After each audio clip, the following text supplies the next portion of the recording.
लाडक्या बहिणींना एक संक्रांतीची नवीन अपडेट घेऊन आलो आहे. या अपडेटमध्ये सांगितलं आहे, की लाडक्या बहिणींना मिळणार संक्रांतीबद्दल एक एक मोठं गिफ्ट, जे की त्यांना ते संक्रांतीला भेटून जाईल.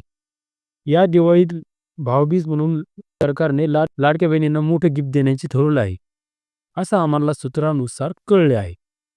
आता मकर संक्रांती निमित्ताने फडणवीस सरकार लाडक्या बहिणींना डिसेंबर आणि जानेवारी हे दोन्ही हप्ते देण्याचे असं समजून आले आहे.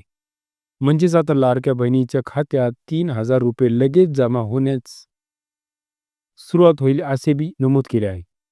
2.25 कोटी अर्जाचा फेरपडताळणीचा निर्णय देखील यांनी घेतलेला आहे आणि लवकरात लवकर याची बी तरतूद केली जाईल, की हे पैसे तुम्हाला केव्हा आणि केव्हा भेटेल.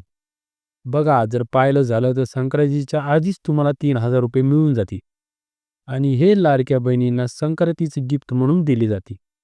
पाहायला गेलं तर डिसेंबर आणि जानेवारी हे 2च हप्ते बाकी आहेत. ते बी लवकरात लवकर त्यांना भेटून जातील आणि हे बी कळून चुकलंय, की अर्जाची फेरपडताळ होणार होती, ती आता थोडी लांबली गेलेली आहे. म्हणजेच ही अर्जाची पडताळणी थोडी उशिरापर्यंत होईल.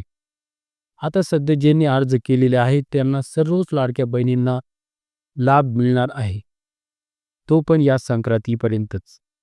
म्हणजे सर्वांच्या खात्यात पैसे जमा होतील.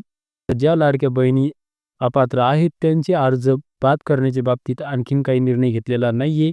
लवकरात लवकर याची बी आपल्याला माहिती मिळून जाईल. आता जे पण अर्ज नवीन आले आहेत त्या अर्जाची तपासणी शेवटच्या टप्प्यापर्यंत आली आहे. म्हणजेच लवकरात लवकर त्या अर्जाची तपासणी होऊन जाईल. हे होते लाडकी बहिणीविषयी थोडीशी अपडेट. तुम्हाला आवडल्यास लाईक करा व्हिडिओला आणि या चॅनलला सबस्क्राईब करा, कारण की या चॅनलवर तुम्हाला लाडकी बहिणीची आणखीन अपडेट पाहायला मिळतील. त्यामुळे भेटूया नेक्स्ट व्हिडिओमध्ये नेक्स्ट अपडेट्सवर. चॅनलला सबस्क्राईब करायला विसरू नका.